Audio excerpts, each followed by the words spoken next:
সৈয়দ আশিক আপনি জানতে চেয়েছেন রিয়া নাম রাখা যাবে কি না। আমাদের ইউটিউব চ্যানেলে প্রশ্ন করেছেন সৈয়দ আশিক। দেখুন, রিয়া মানে হলো লৌকিকতা, মানুষ দেখানো।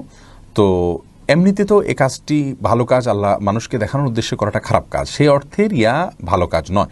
কিন্তু রিয়া মানে দেখানো, এ শব্দের অর্থটা সব জায়গায় যে খারাপ হবে তা নয়। ভালো কাজ দেখানোর উদ্দেশ্যগুলো তখন এই শব্দটা খারাপ সেন্সে ব্যবহার হবে। বিধায় কোনো মেয়ের জন্য নাম যদি রিয়া রাখা হয়, সেটি যে কোনো খারাপ কাজ হয়ে যাবে বা কোনো হারাম কাজ হবে এরকম নয়।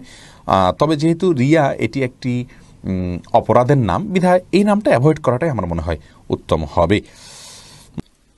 HM আসিবুল হাসান আপনি জানতে চেয়েছেন অনেক জায়গায় 786 এই সংখ্যাগুলো লেখা থাকে, বিসমিল্লাহির রহমানির রহিম বোঝানো হয়, এটা সঠিক কিনা? না, এটা সম্পূর্ণ ভুল কাজ।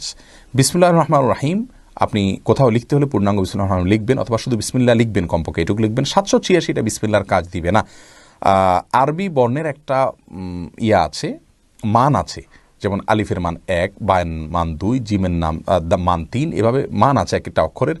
এই অক্ষরের একটা মান আবিষ্কার করে অক্ষর দিয়ে আপনার ওই ফিগার উল্লেখ করে ওই ইয়েটাকে বোঝানো, আপনার কি জানি বলে, আরবি শব্দটাকে, বাক্যটাকে বোঝানোর একটা প্রবণতা আছে। এটি মূলত শুরু করেছে কোনো এক মুশরিকরা, সেটি অন্য মুশরিকরা সেটার আপনার ধারণ বাহন করেছে। এটা আস্তে আস্তে মুসলমানদের মধ্যে প্রবেশ করে গেছে। বিস্তারিত উইকিপিডিয়া সব বিভিন্ন ওয়েবসাইট এই সমস্ত তথ্য রয়েছে। বিধায় বিসমিল্লাহির রহমানির রহিমকে সংক্ষেপে কোনো মানের মধ্যে নিয়ে আসা এটা জায়েজ নয়। এটি কোরআন হাদিসের শিক্ষা নয়, রাসূল আকরাম সাল্লাল্লাহু আলাইহি ওয়াসাল্লাম বা কোনো সাহাবা কেরাম এমনটি করেননি। আমাদেরকে আল্লাহ যেভাবে বলেছেন সেভাবে করতে হবে। বিসমিল্লাহ পড়বো অথবা লিখবো, 786 লেখা যাবে না। তাছাড়া 786 এটা আসলে বিসমিল্লাহির রহমানির রহিম হুবহু মান কিনা এটা নিয়ে সন্দেহ দেখা দেয়। যেমন বিসমিল্লাহির রহমানির রহিম মান হতে পারে কোনো কুফরি কালাম, কোনো খারাপ কথারও মান এই সমান সংখ্যক হতে পারে। বিধায় এরকম আপনার গাণিতিক সংখ্যা উল্লেখ করে বিসমিল্লাহির রহমানির রহিম বিকল্প হিসাবে লেখা জায়েজ নয়।